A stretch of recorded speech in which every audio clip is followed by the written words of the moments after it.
መዋቅሩ ሽግሽጉ ነው እስካሁን አንዳንድ ብሔሮች ያሉበት ነገር ግን ሙሉ በሙሉ አሁን ቀኝና ግራ ብለው የተከፈለው እንዳለ ይታወቃል።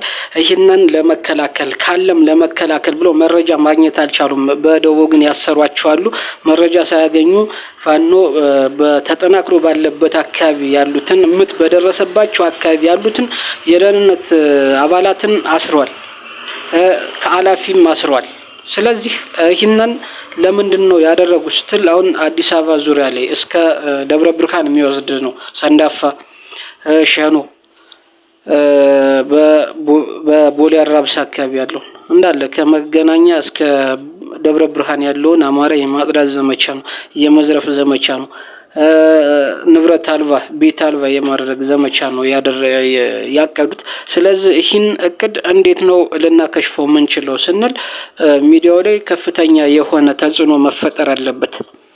አሁን ቤት ለቤት ፍተሻ ብለው በከፍተኛ ደረጃ ወርቅ ንብረታቸውን እየወሰዱ ነው። ቤት የተገኘ ነገር እየተወሰደ ነው። ህፃናት እየታገቱ ነው።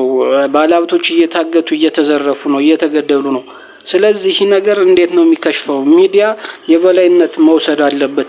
በተለይ ዲያስፖራው ላይ ያለ የሚዲያ አካል እነዚህ ተጽዕኖ የሚደርስባቸውን በደሉ የደረሰባቸውን በፎቶም በማስረጃ የሚያዙ ኤምባሲዎች ጋር መሄድ ነው። የዓለም አቀፍ ኢዩ ጋር መሄድ ነው። የአውሮፓ ህብረት ጋር ዩናይትድ ኔሽን ጋር መሄድ ነው።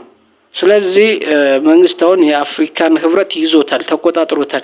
በሱ ነው ኢጋድንም በተመሳሳይ። ስለዚህ የአውሮፓ ህብረትና ዩናይትድ ኔሽን አሁን ሰሞኑን አሪፍ ነገር ያለው ምንድነው የዓለም ጤና ድርጅት ላይ ዶክተር ቴዎድሮስ አዳኖም የሰጠው አንድ አስተያየት አለ።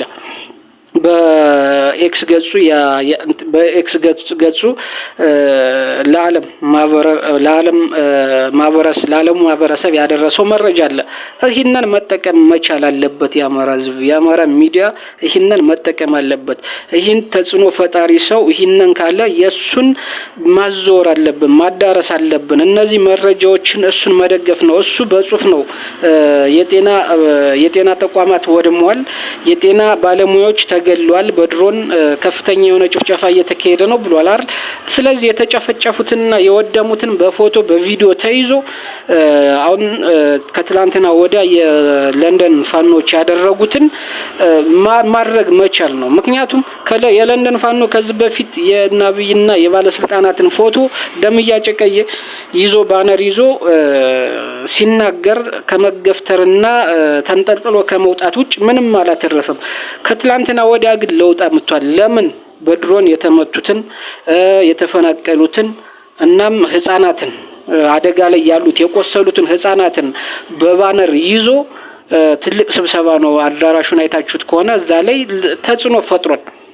ምክንያቱም ፖሊሶች ገፍትረው ሊያስወጡት ሲሉ እንዳታስወጡት ምንም ችግር የለም ስለ ሱዳን ኮንፍሊክት እያወሩም ይህንም በተመሳሳይ እናየዋለን የተባለበት ሁኔታ አለ።